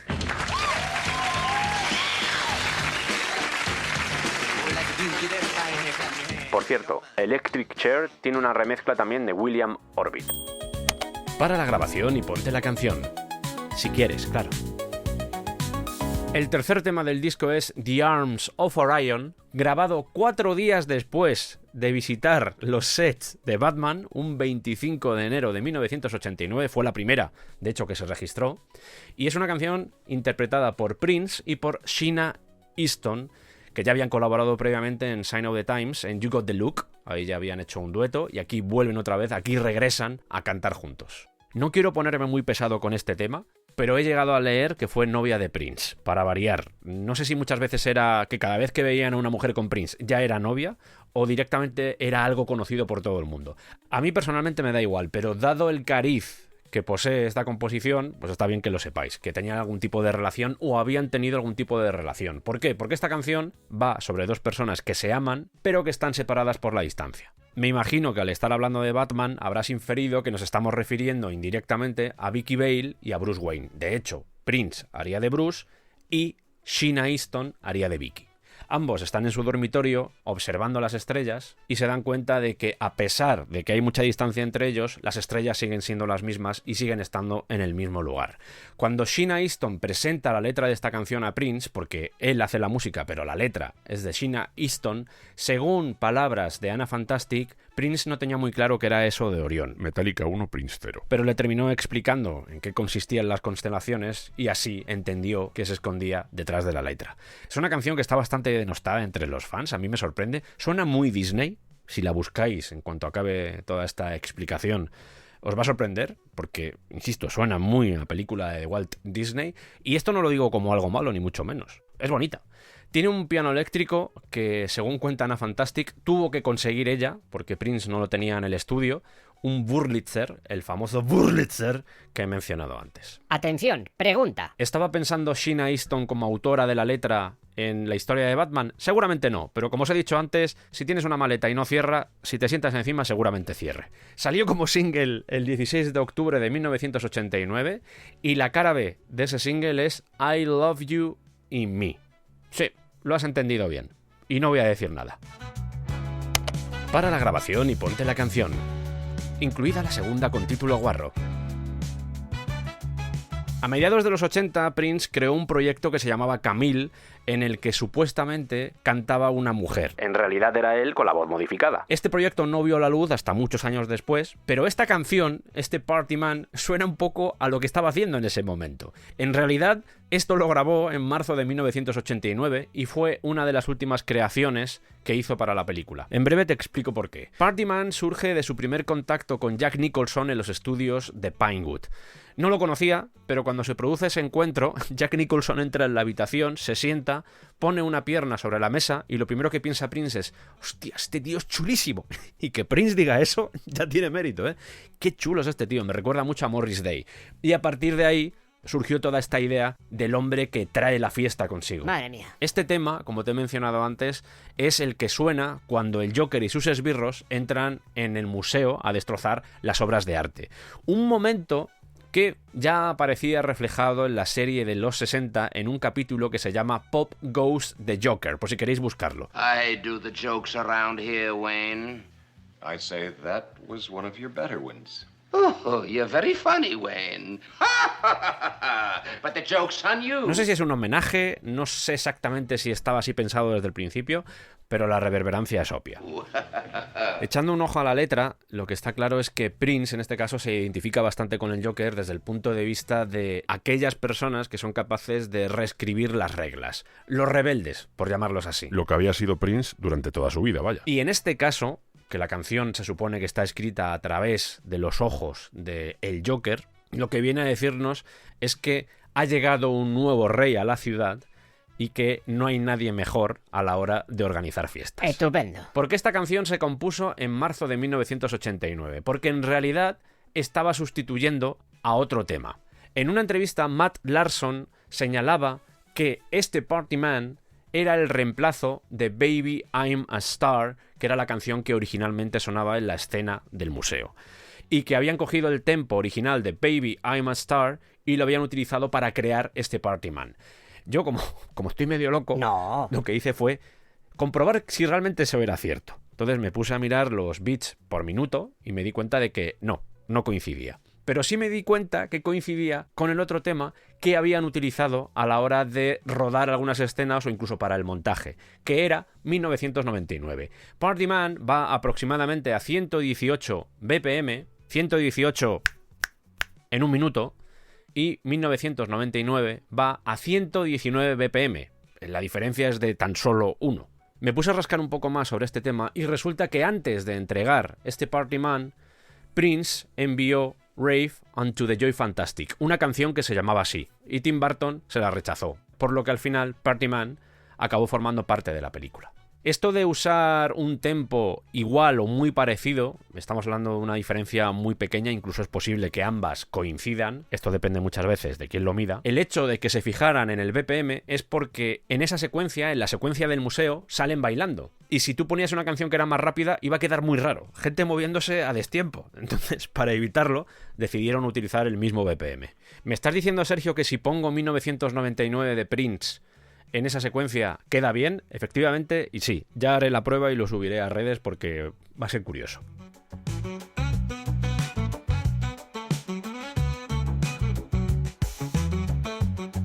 En esta canción, todos los instrumentos los toca Prince, menos 2 colaboraciones especiales por parte de Anna Fantastic y del ingeniero de grabación Femi Gilla. Ambos dejaron sus voces en este tema. Sí. El single salió el 18 de agosto de 1989, un par de meses después de que se estrenara la película, y tiene una versión extendida, extraída del vídeo musical, en la que toca la saxofonista Candy Dulfer, que si veis el vídeo musical es la chica que sale tocando el saxofón. Hay una frase de Prince que dice: "When I need a trombone, my dog is handy, but when I want a sax, I call Candy". En la cara B de ese single aparece un tema llamado Fill You Up, que pertenece a la época de Camille, así como dato. Estamos hablando de 1981, aunque es una versión más actualizada. Sobre el vídeo musical ya comentaré cosas después, tampoco quiero entrar mucho en detalles. Está dirigido por Albert Magnoli y posiblemente de los 3 que salieron sea el que artísticamente tiene más potencia. Hay mucho simbolismo, se ríe de mucha gente, hay mucho cachondeo, hay un punto incluso sórdido, incluso puede que una puñalada a Michael Jackson. Está hecho con mala leche el vídeo, está hecho con mala leche. Además son 7 minutazos. para la grabación y ponte la canción. O no lo hagas, haz lo que te dé la gana. Llegamos al quinto tema, el final de la cara A, cuando las caras todavía importaban. Vicky Waiting, un tema originalmente compuesto a finales de 1988, antes de que lo contactaran para todo este proyecto de Batman. Era una canción que originalmente se llamaba Anna Waiting, porque era sobre Anna Fantastic. De hecho, le pidió permiso, le dijo: Anna, ¿puedo utilizar esta canción? ¿Puedo reciclarla para el proyecto de Batman? Y Anna Fantastic le dijo: pues si es tuya, haz lo que te dé la gana con ella. Y dijo: estupendo, pues eso voy a hacer. Está escrita desde el punto de vista de Bruce Wayne, trata de capturar sus inseguridades a la hora de establecer una relación, y en el fondo lo que muestra son las inseguridades del propio Prince. Porque Bruce Wayne está casado con Gotham y por ende también con la máscara, pero Prince está casado con la música. Claro. Ambos sienten que tienen una responsabilidad. Bastante. Es más, ¿El qué? lo formula como un deber. Hay momentos incluso en los que se refiere a el Joker, porque esa ola de crímenes que se está extendiendo por la ciudad está provocando que Vicky y él no se puedan amar, no puedan estar juntos. Esto enlaza en cierto modo también con The Arms of Orion, pero al mismo tiempo es consciente de que Vicky está esperando a que tome la gran decisión, esperando a que aparte el disfraz de murciélago y se centre en amar a alguien. Por cierto, esta canción incluye un chiste, esto es de verdad, y os lo voy a contar. Esto lo canta Prince. Se supone que es una chanza que le hace Bruce Wayne a Vicky, y Vicky no se ríe. La chanza consiste en lo siguiente. Conté el chiste sobre la mujer que le preguntó a su amante: ¿por qué tu órgano es tan pequeño? Y él respondió: no sabía que estaba tocando en una catedral. Sí, subo la música, como si no se hubiese escuchado, subo la música, sí, claro. Para la grabación y ponte la canción. Sí, claro, sí, lo que tú digas, sí, claro. Pero no parasite el programa. Claro, soy villano.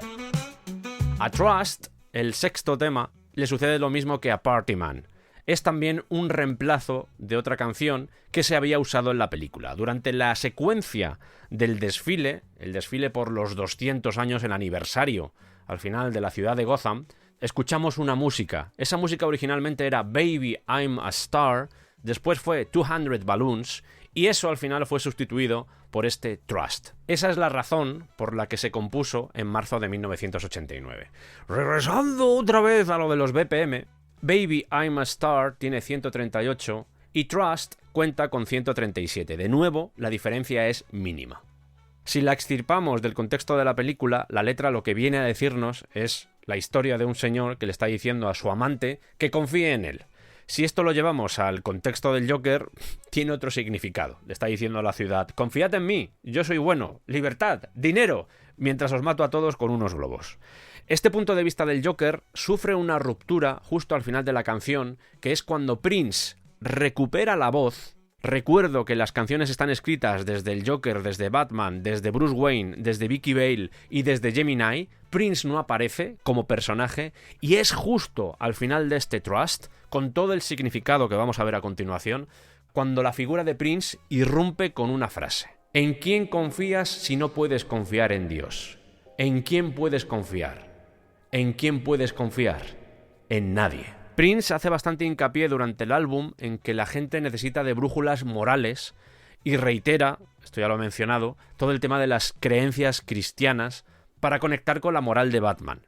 Y Prince, aunque a veces se deja llevar por esa locura propia del Joker, parece que en ocasiones es capaz de recobrar la cordura apelando a su espiritualidad. Digamos que vence a su naturaleza carnal. En Trust, si lees la letra, te das cuenta de que todo eso queda muy bien reflejado. Por cerrar con esta canción, el tema salió como disco promocional de 12 pulgadas a finales de 1989 solo en Hong Kong, y además de Prince, que toca todos los instrumentos, participan Eric Leeds al saxofón y Atlanta Bliss a la trompeta. Escucha la grabación y para la canción... Escucha. Otra canción grabada en marzo de 1989, inspirada por Anna Fantastic. Anna Fantastic era una devota del limón, le echaba limón absolutamente a todo, al agua, a la comida, a todo. Y Prince un día le dijo: parece que tienes un lemon crush. Y de ahí, pues sale esto, que es otro ejemplo más de reciclaje made in Prince. ¡Ole tú! Está escrita desde el punto de vista de Vicky Vale. Es una canción muy funky, donde hay un contenido sexual implícito para variar, y de la que tampoco he encontrado más información aparte de eso. Voy a aprovechar y os relato una anécdota que contaba Magnoli sobre Prince. Dice Magnoli que un día le regaló al artista un cepillo de dientes eléctrico. Muchas gracias, Magnoli. Y que al día siguiente lo llama y le dice... Mira, he compuesto una canción. Pero la canción va sobre un cepillo de dientes eléctrico, Prince. Es que me lo metí en la boca y se me ocurrió una idea para una canción. Así era Prince. Este tema seguramente estará metido en alguna caja y saldrá en algún momento, o eso espero, porque yo de verdad, después de conocer esto, me ha entrado mucha curiosidad. Lo de parar la grabación. Sobre Scandalous ya os hablé en la anterior entrega, la de Danny Elfman. No sé si recordáis estas 5 notas. Está compuesta por Prince y por su padre John L. Nelson y grabada en octubre de 1988, es decir, antes de que recibiera la llamada, y está atribuida al personaje de Batman. Es una de esas baladas típicas de Prince chorreantes, como puede ser Do Me Baby o Beautiful Ones. Es de esas que dices tú, madre mía, Prince, de aquí solo pueden salir embarazos. Yo mismo estoy embarazado de escucharte. Se supone que representa la tensión sexual entre Batman, lo que es el héroe, y Vicky Vale. No de Bruce Wayne, de Batman con Vicky Vale. De hecho, Batman dice, te quiero. Es como si esa relación tuviera más sentido desde el punto de vista del personaje, del alter ego de Bruce Wayne, que de Bruce Wayne, lo cual puede tener algo que ver también con Prince. El single salió a la venta el 18 de noviembre de 1989, titulado como Scandalous, pero el 1 de diciembre de ese año se editó una versión de 12 pulgadas que se llamaba The Scandalous Sex Suite. ¿Eso qué es, Sergio? Pues es un EP que contiene 3 canciones, The Crime, The Passion y The Rapture. Y todos esos temas giran alrededor del concepto de Scandalous, del concepto original. Solo que en vez de durar 6 minutos, dura 19 y tiene a Kim Basinger, pues voy a utilizar este verbo, disculpadme, guarreando un poco con Prince. ¿Perdón? Sí, hay gemidos y conversaciones un poco torridas. ¿Como por ejemplo? Pues mira, yo hago de Prince y tú de Kim Basinger, ¿vale? Vale. No me voy a arrepentir de esto, ¿no? Lo vamos a ver en unos segundos. Vale. Empiezas tú. Está muy oscuro aquí. Puedo verte. ¿Y qué te parece lo que ves? Que llevas demasiada ropa encima, nena. Bueno, podría haber sido peor. Basado en hechos reales. Cuenta la leyenda que durante la grabación, para animarse, para entrar en ese contexto casquivano, se hincharon a tomar miel y, claro, el estudio de grabación se impregnó de miel por todos los lados ante el estupor, el disgusto y seguramente las lágrimas del equipo de limpieza. Basta decir que en este momento Basinger y Prince eran pareja. No terminó del todo bien, de hecho a la leyenda de la miel podemos sumarle aquella en la que la familia de Kim Basinger tuvo que colarse en Paisley Park para rescatar a Kim Basinger. Hay rumores de que esto sucedió, que estaba siendo una influencia poco saludable para la mente de Basinger, pero me voy a quedar con la parte positiva que es este maxi single porque hay momentos muy buenos. La tercera parte, que es The Rapture, tiene un solo de guitarra bastante bestia por parte de Prince. Mira, a estas alturas es posible que no lo hayas parado ninguna vez y no pasa nada. A mí me da más igual que a ti, así que no te preocupes. Del cierre del disco de Bad Dance ya he comentado bastantes cosas. Os puedo decir que es una especie de Frankenstein porque recoge momentos de The Future, de Electric Chair, de 200 Balloons, incluso de Rave and to the Joy Fantastic. También tiene un sampleado de un tema que grabó Prince con Mavis Staples en 1988 que se llama House in Order, que luego saldría en el disco The Voice de 1993 de Mavis Staples, por si queréis buscarlo, Mavis Staples. Y más que una canción, porque la última canción que suena en la película es Trust, y la última canción que escuchamos en los títulos de crédito es Scandalous, al menos de Prince, este Bad Dance es una especie de popurrí extraño, un conglomerado de muchas cosas, incluyendo la canción de Batman de 1966, pero si analizamos su estructura, su forma, nos damos cuenta de que ese miedo que tenía Prince a que no se entendiera era real, porque no posee un estribillo identificable. Puedes cantarlo de Bad Dance, pero no es un tema fácil. Como dato, la parte rápida se suele llamar Bad Mix y la parte lenta se suele llamar Vicky Vale Mix. Por supuesto, aquí la presencia de sampleados de la película se va de madre ya, incluso el momento en el que el Joker entra en el apartamento de Vicky Vale y dispara a Bruce Wayne. Hay muchas voces incluidas, pero yo me voy a quedar con algo que ya he mencionado antes, la capacidad que tuvo esta canción y este vídeo para funcionar como un reclamo comercial más que como una canción. Es el ejemplo de cómo algo llega justo en el momento indicado. una estrella como Prince, una película que todo el mundo estaba deseando ver, metes los ingredientes en una coctelera y el resultado es el éxito que rodeó a esta canción. La cara B, por cierto, de este tema fue 200 Balloons. Como dato final, el stop con el que se finaliza el Bad Dance es Prince el que aparece acreditado.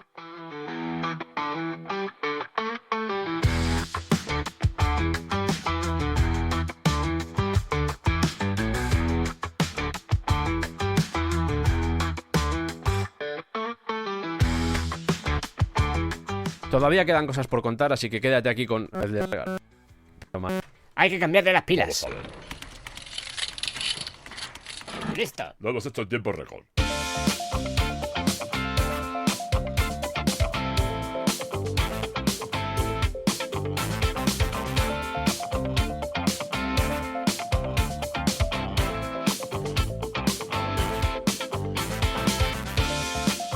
Como os decía antes, Prince envía lo que va a ser la propuesta del disco, esos 9 temas, en un orden concreto, el 22 de abril de 1989. Esto dio tiempo a Warner Bros. Para que pudiera hacer un diseño interesante, para poder sacar los singles y los vídeos musicales que os voy a contar a continuación. Además, ayudó a que se pudiera hacer una mejor preventa, una venta anticipada. De hecho, 800.000 copias se vendieron antes de que el disco llegara a las tiendas. Cuando esto se produjo el 20 de junio de 1989, todo el mundo se volvió loco. Claro, Danny Elfman no tuvo tanta suerte como Prince, porque la película se estrena el 23, como digo, la banda sonora de Prince sale el 20, pero la de Danny Elfman tardaría unas cuantas semanas en llegar. Yo me formulé una pregunta en el anterior episodio, porque me parecía que las fechas estaban como muy atropelladas, que estaban muy cercanas a la fecha de estreno. Y encontré la respuesta cuando estaba trabajando en este especial de Prince. Parece ser que solo tuvo 2 semanas para realizar toda la grabación de esa banda sonora porque Tim Burton había tardado demasiado en llegar a esa versión final, al montaje que iba a terminar en las salas de cine. La música de Danny Elfman no llega a manos de Warner Bros. Hasta el 6 de junio. La película se estrenó el 22. ¿Recordáis el cabreo ese que tenía Danny Elfman con lo de que le habían maltratado su partitura? Puede ser que todo esto esté conectado. El hecho de que tuvieran que trabajar a marchas forzadas para poder sacar la película lo antes posible y hacerlo además de la forma más cutre porque no tenían otra opción. No estoy justificando, pero estoy intentando hallar algún tipo de explicación. Cuando las composiciones de Danny Elfman ven la luz en formato físico, en un formato de CD, vinilo, cassette, habían pasado 7 semanas desde el estreno de la película. 7 semanas. Y aún así, funcionó de maravilla porque obviamente la banda sonora es fantástica. Pero en esa fiebre que se desató con el estreno de este film, la única que había en las tiendas era la de Prince. Y me imagino, por muchos motivos, pero me imagino que esa fue una de las razones por las que Prince, cuando se edita la versión de Danny Elfman, ya es número 1.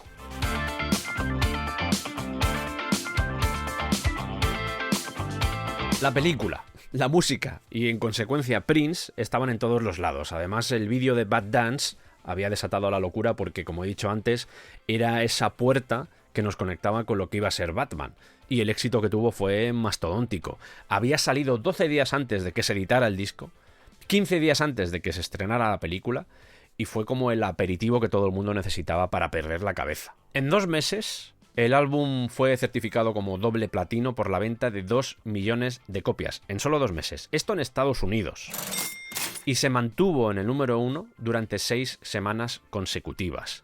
De hecho, estuvo como número 1 en varios países. Sumando todas esas ventas, nos da un resultado de 8 a 11 millones de discos vendidos en total.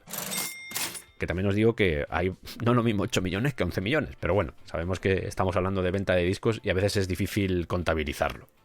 Warner Bros. Music estaba muy contenta, obviamente. Prince había vuelto a generar dinero, cosa que necesitaban, y un éxito que no ensombrecía al que había conseguido con Purple Rain, pero al menos se acercaba más que en sus anteriores obras. Por otro lado, Warner Bros., que era la productora de cine, también estaba contenta porque Batman se había convertido en una de las películas más exitosas de ese año con 411,6 millones de dólares en taquilla. Toda la estrategia que había formulado Magnoli para encarrilar la carrera de Prince dio sus frutos. Gracias a lo que habían ingresado con este proyecto de Batman, y el coste que en realidad era mínimo, porque no había tampoco muchas participaciones, lo había hecho todo en el estudio, la publicidad, el marketing, todo se llevaba a cabo a través de la película, no tanto del propio Prince, a pesar de que había vídeos musicales. Estos ingresos y también los recortes de los gastos que normalmente llevaba a cabo Prince en su vida, que eran bastantes, hizo que de la cifra terrorífica de 10 millones de dólares anuales de gastos se pudiera rebajar a 2 millones, sin que Prince tampoco notase gran cosa en su vida personal, lo cual dejó a todo el mundo bastante satisfecho.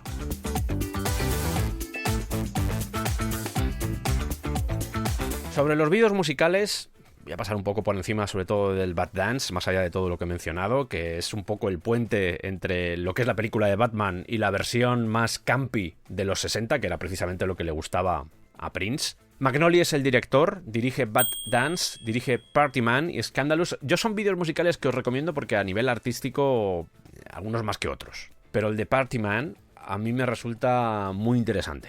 Tiene algunos elementos simbólicos que a mí por lo menos me resultan llamativos y que trajeron algunos problemas a Magnoli y a Prince. Ellos eran conscientes de que la balada, al final que era Scandalous, el vídeo de la balada, iba a ser el más provocativo y posiblemente el que más problemas iba a encontrar, porque se jugaba también con eso. Yo no veo inocencia en este tipo de movimientos, son muy conscientes de lo que pueden provocar las cosas y a veces se toman decisiones sabiendo que eso puede suceder. Y en el caso de Scandalous, a la vista está, por ejemplo, lo que hicieron tanto Prince como Kim Basinger en el Scandalous Sex Suite. En el vídeo musical era un poco lo mismo. Para su sorpresa, no fue Scandalous lo que le dio más problemas, sino Party Man. ¿Por qué?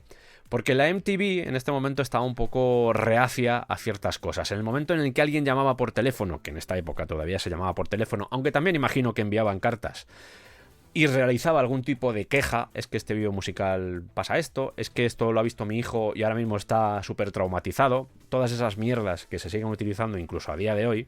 En el caso de Party Man había un momento donde salía una sirena dentro de un tanque de agua, gente alrededor bebiendo de ese tanque y llegaba un momento en el que, obviamente, ese recipiente se vaciaba y la sirena moría. Y la gente que había bebido también. Obligaron a modificar el vídeo musical y extirpar, como aquel que dice, la imagen de esa chica. Creo que en la versión actual del vídeo, si no me falla la memoria, porque yo eso lo he visto, creo que en la versión actual del vídeo sí salen esas imágenes, pero originalmente, al menos en la MTV, se tuvieron que retirar.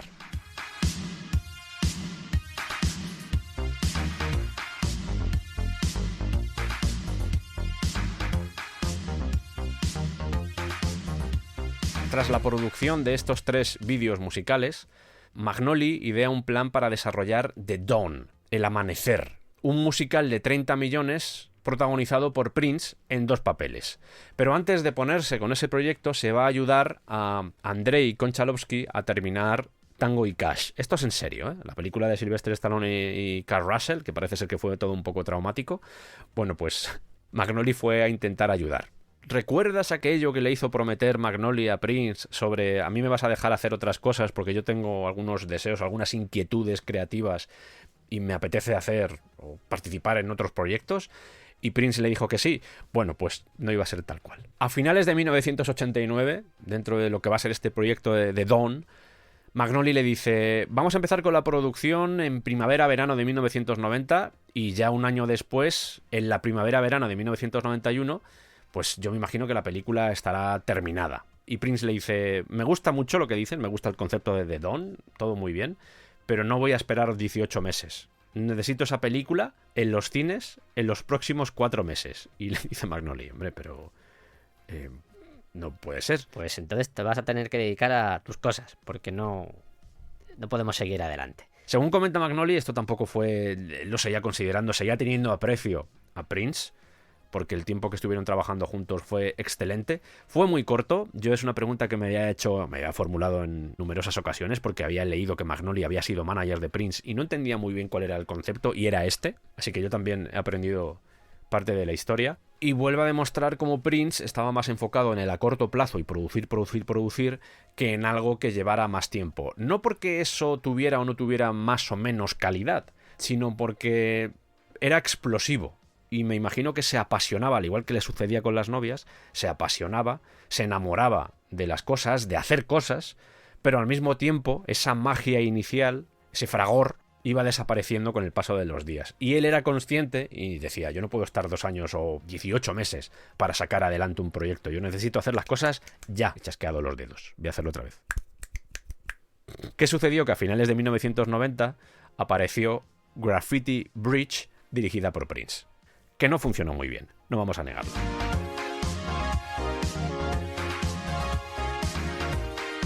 Y quiero concluir con 2 cosas. En primer lugar, todo el problema con los derechos que tuvo a partir de aquí Prince y que fue un poco una saeta más clavada en el cuerpo de Prince por parte de Warner Bros. Y es que una cosa era Warner Bros. Pictures y otra cosa era Warner Bros. Music. Prince tuvo que ceder los derechos de publicación del álbum y de sus canciones a la compañía para poder trabajar en el proyecto. Eso de usar las voces, eso de los samples, al final le pasó factura, porque ese material pertenecía a Warner Bros. Pictures, pertenecía a la película. Cuando digo Warner Bros. Pictures, también meto por en medio a DC Comics, que eran los propietarios o los dueños de los personajes. Obtener el permiso para poder lanzar esos sampleados era un gran rompecabezas legal, por lo que ni siquiera lo intentó, y por ese motivo muchos de los recopilatorios, muchos de los discos de grandes éxitos de Prince no incluían, y hablo en pasado, no incluían ninguna canción de esta banda sonora, a pesar de que el Bad Dance había sido el número 1. Y es precisamente por esto. Después del fallecimiento de Prince, hay una compilación que se llama Prince Forever, donde ya se incluyó Bad Dance. Con respecto a si tocó o no tocó alguna de estas canciones en vivo, no hubo una gira para apoyar el lanzamiento, porque para eso estaba ya la película, pero varias de las canciones del álbum de Batman aparecen en el Nude Tour de 1990. Que, como digo siempre, es Prince y es recomendable que lo busquéis.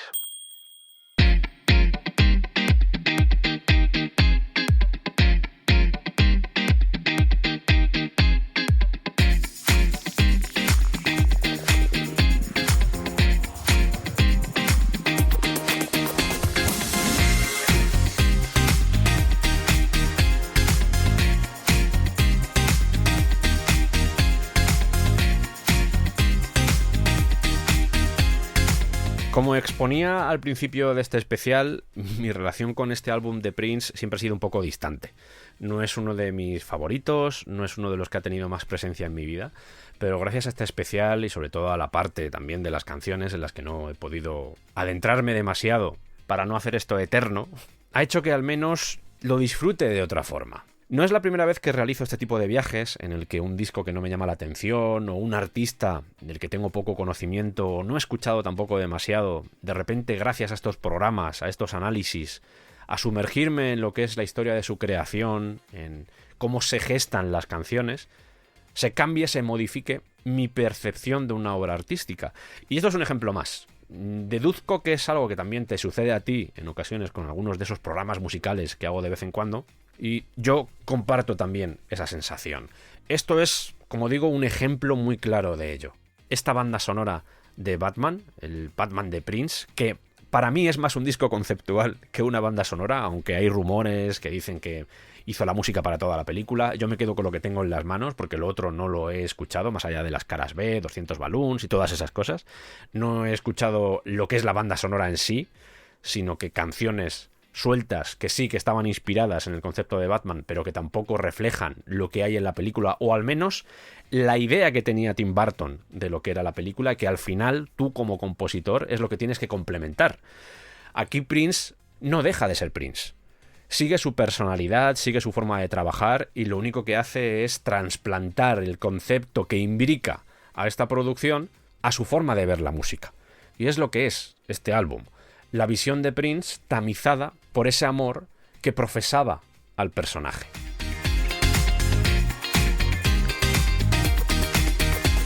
Hablando ya del futuro, de lo que va a venir a continuación, nos queda muy poco recorrido ya de este Batman.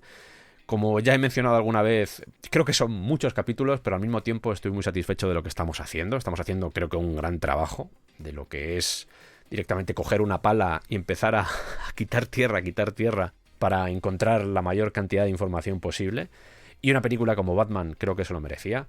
Pero para el siguiente especial, para las siguientes entregas, te vamos a hablar del Battraje, del Batmóvil, del maquillaje, del vestuario, de las maquetas, de un montón de cosas. Eso será en la siguiente entrega y espero que estés ahí para disfrutarla. Nosotros lo estamos disfrutando un montón y eso creo que es bonito porque yo ofrezco, entre comillas, esto al mundo, pero que yo lo disfrute por el camino es algo impepinable. Tiene que ser así, porque si no, esto no tiene ningún sentido. Soy Sergio, gracias por estar ahí y espero que hayas disfrutado de este viaje.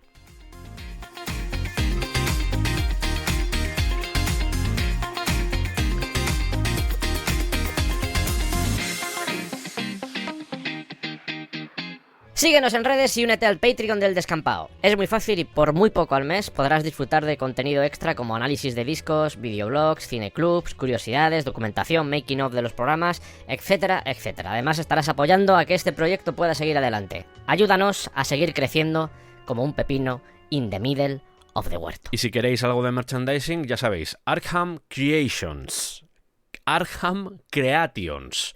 Y de paso os dejo un quejido de Schwarzenegger porque sí. Leave me alone. Ya está. Este programa no contiene trazas de inteligencia artificial.